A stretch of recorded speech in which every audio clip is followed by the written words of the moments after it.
Oh, God! Oh, wow! Hasn't it been a bit? Oh, goodness me. Good old Mac is a bit broken right now, but I'll be fixed soon, I guess. Just got done with an extended 2-week break. I mean mission. Right, the Earth people, they sent a big attack force, and I and the rest of Jovia. That's what we call Jupiter now. Jovia, we intercepted them and kicked them back to that toxic rock they call home. After such a long fight, a long engagement, a long deployment, people change. They come back different. Like me! Look! Our smart boys and girls finally made the production model of the new suit that my cousin wore. Now it's everywhere. I'm wearing it, and you're wearing it too. So, in line with the old coming back anew, let us start this year with a clan battle mech. The former Star League, the Innisphere boys and girls coming back from their almost 3 centuries of exile, now packed with advanced technologies and new weapons never before seen. An almost unstoppable wave of conquest and power. Leading all this was a symbol of Clan Wolf, the very mech that embodies the clan's advance. If the Atlas is a symbol of the Innisphere, then the Timber Wolf, the Mad Cat, is the clan's. The origins of the Timber Wolf are rather simple. It was created simply to replace an aging design, the Woodsman. While the Woodsman was a meticulously tried and tested model, by the mid-2900s, Clan Wolf had deemed it outdated and proceeded to begin a replacement process. Fortunately, I cannot find any specific reasons why they chose to design the Timber Wolf the way it is. Well, at least not the TROs, I guess. The Timber Wolf is an omni-mech, meaning it's a modular design. Built on a Type W3 endosteel chassis rated for 75 tons, it is powered by a Starfire 375 XL engine good for 86 km per hour. The Prime configuration has a balanced loadout of lasers and missiles for a good mix of long-range and close-range capability. Each arm carries an ER large and medium lasers, with a medium pulse in the left torso and an LRM-20 launcher on each side of the torso. It also carries 2 machine guns in the right torso and the center for light infantry work.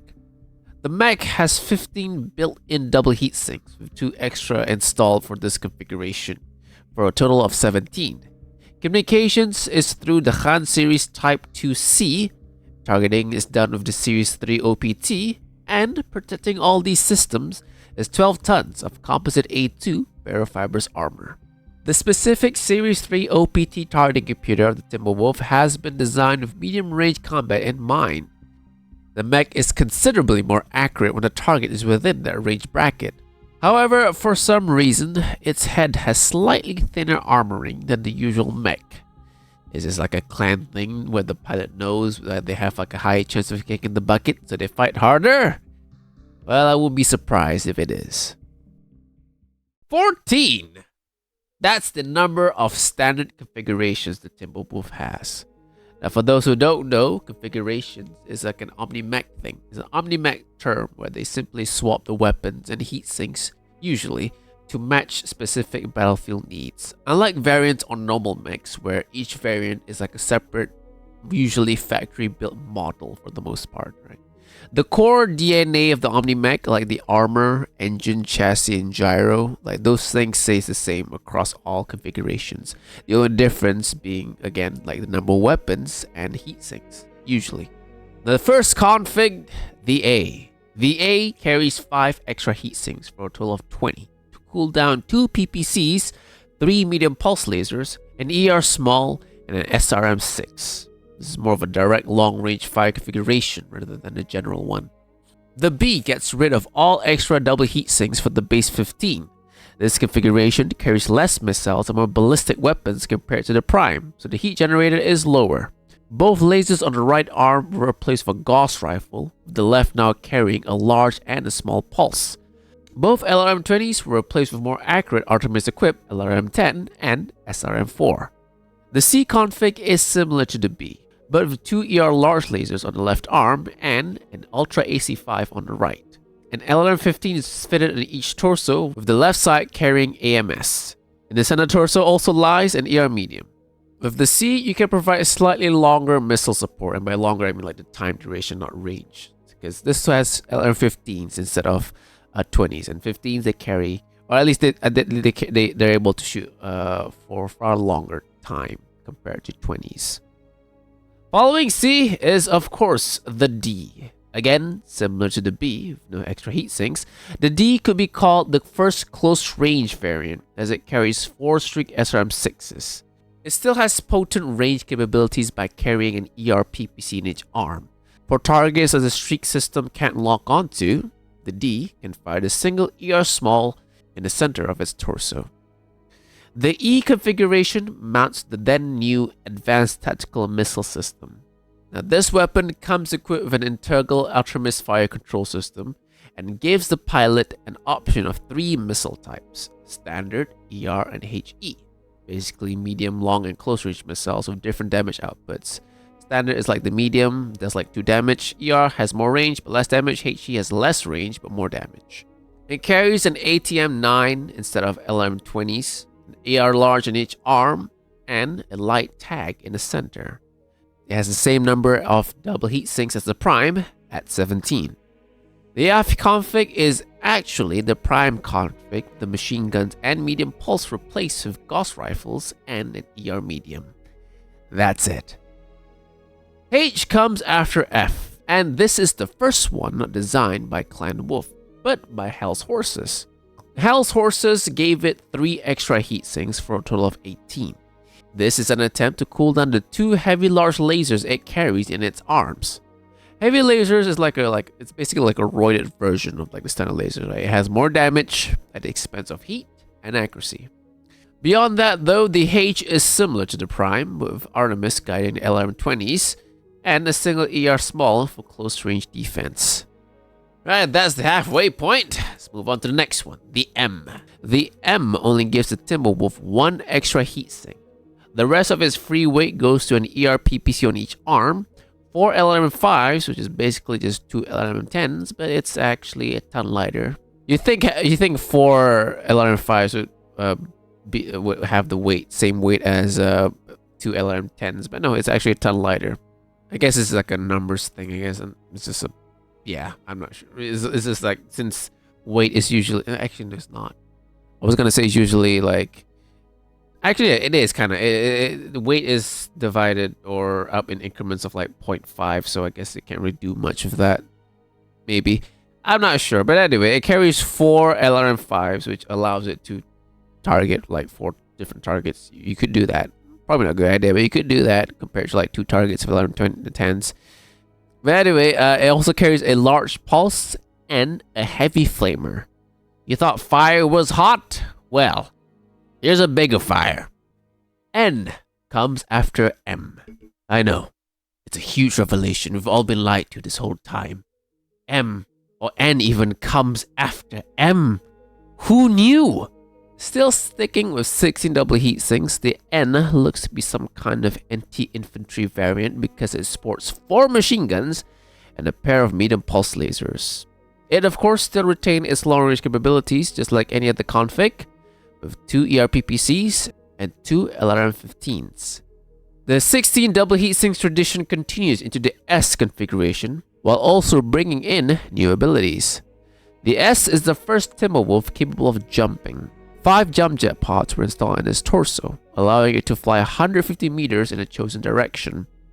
Its weapons loadout is similar to the D configuration, with 4 SRM-6 launchers and a dinky ER small. The S also comes with 2 machine guns and 2 large pulse lasers, making one of the better close-range versions of the Timberwolf. First you get S, then you get T, later on you get D. The T configuration is one of those things where you want to close in quickly. Even then, it's still dangerous. Armed with 2 Artemis LRM-20s, the T can and will rain down hellfire.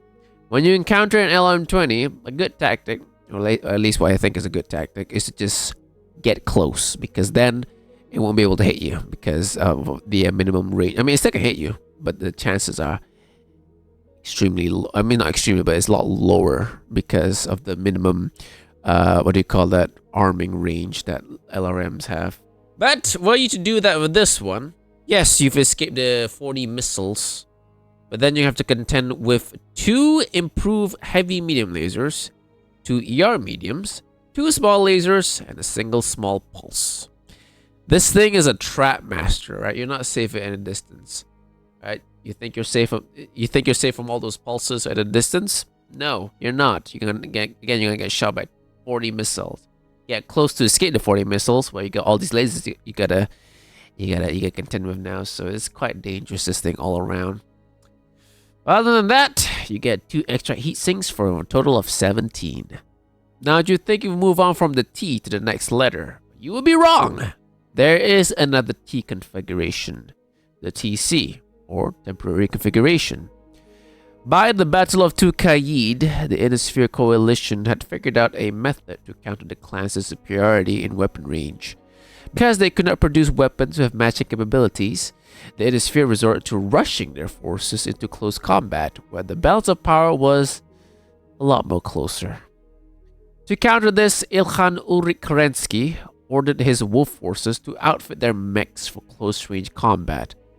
And we don't know who actually created the TC, but someone did, and their configuration soon became the most common close-range configuration during the Battle of Tukaid. The TC is the second Timberwolf to be able to jump, with the same 5 jump jets as the S. All of its weapons are geared towards close-range engagements with a pair of large pulses, 2 ER mediums, and 2 street SRM-6s. Careful with the trigger of this one, as no additional heat sinks were installed. Kyle, with a C, was part of the leading element of the Wolf Beta Galaxy at Tukaid. The battle went well for the galaxy in the beginning. That was until Berzo, where the Comgod forces turned the tide and systematically dismantled the entirety of Beta Galaxy. During this battle, Kyle was pursued for hours on end by Comgod forces. He managed to destroy his pursuers' mechs one at a time and survive until Natasha Kerensky's Alpha Galaxy arrived. Kyle was the only survivor in his star. U configurations is probably like the only ones where has a consistent meaning when it comes to like Omnimex, right? The letter U is usually reserved for configurations meant to function in hostile environments. The Timberwolf U is no different. The U configures the Timberwolf for marine operations, and by marine I mean like actual like water fish marines, not like, you know, space marines. Like, this is made for water, underwater purposes, for beach landings, all that stuff. Well, not really beach landings, it's like actually just underwater.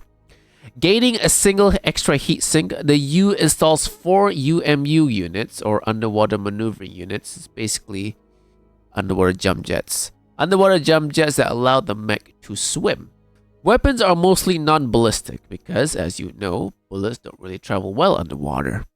An ER large laser and micro laser takes position in each arm, with 2 Artemis-equipped LRT-15s on the torso. LRT means long-range torpedoes. It functions just the same as LRMs, just it can only fire underwater.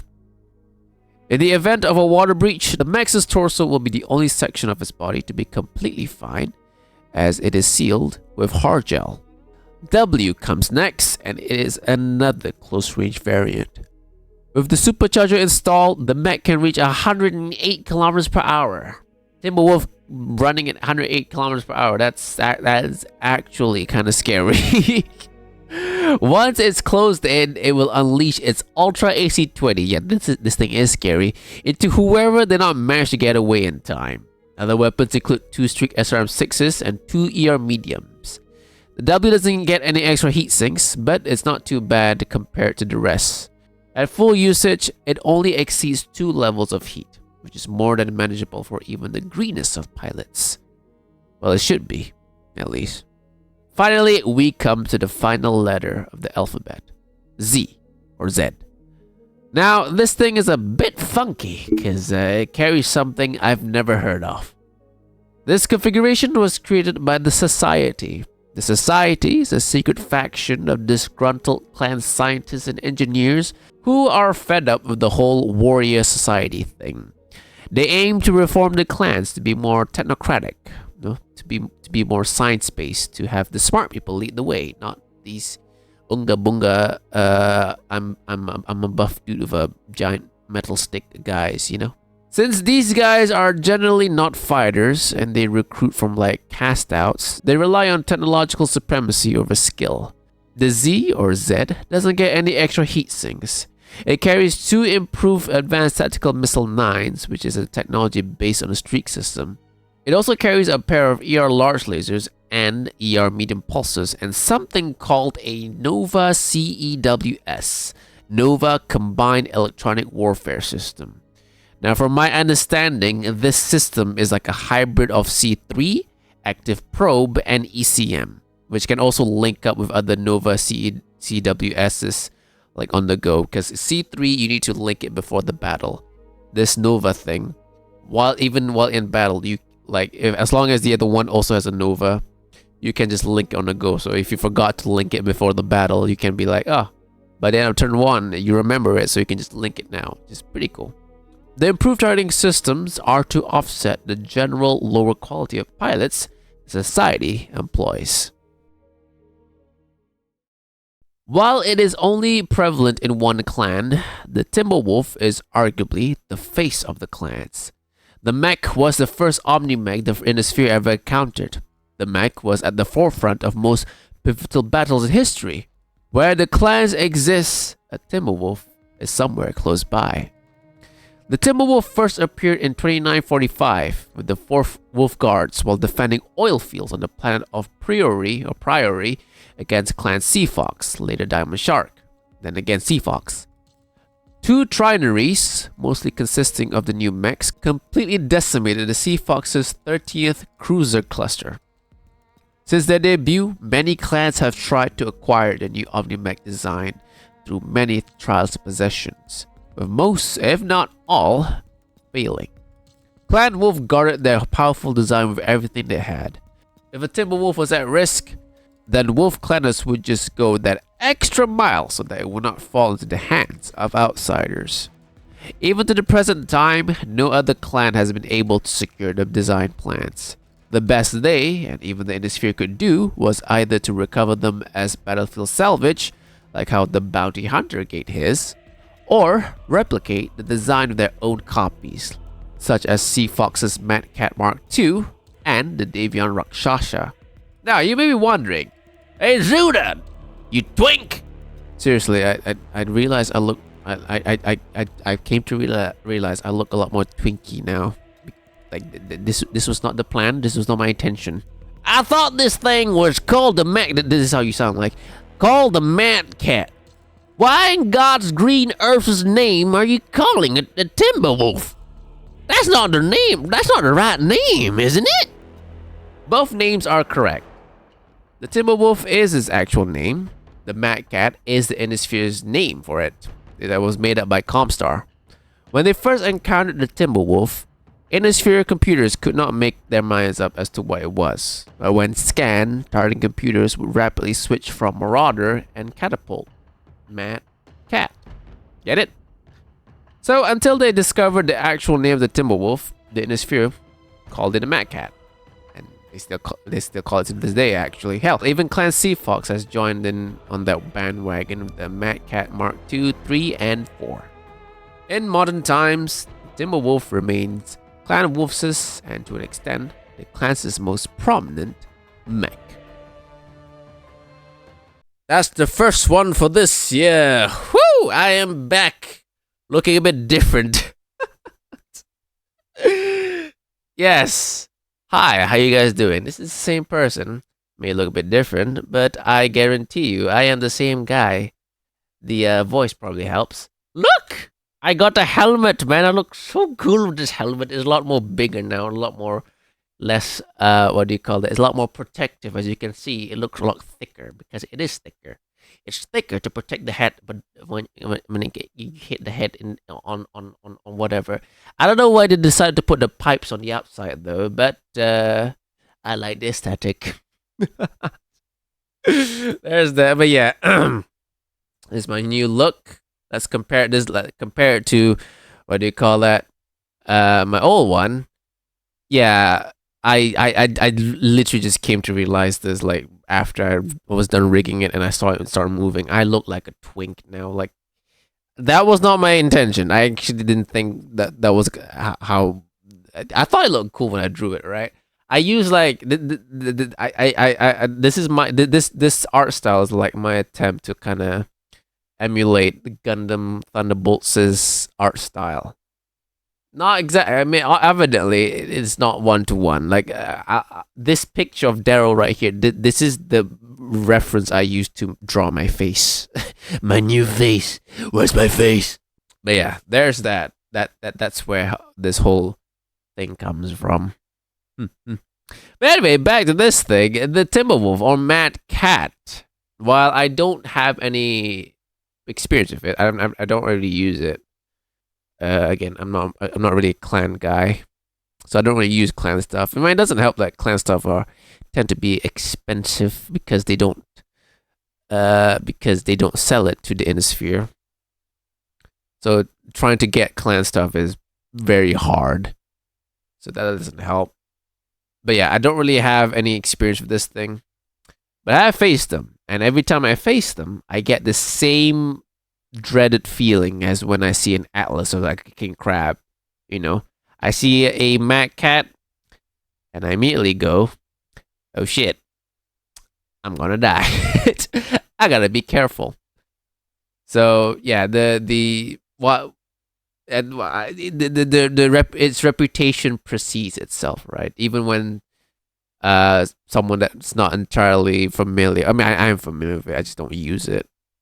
I am familiar with it. I've faced it multiple times, and every single time I face it, it's spooky, right? When you see it, you know shit's about to go down, and you just gotta be careful with what you have, especially when you tend to use mechs that are not particularly made for, full on frontal mission, right?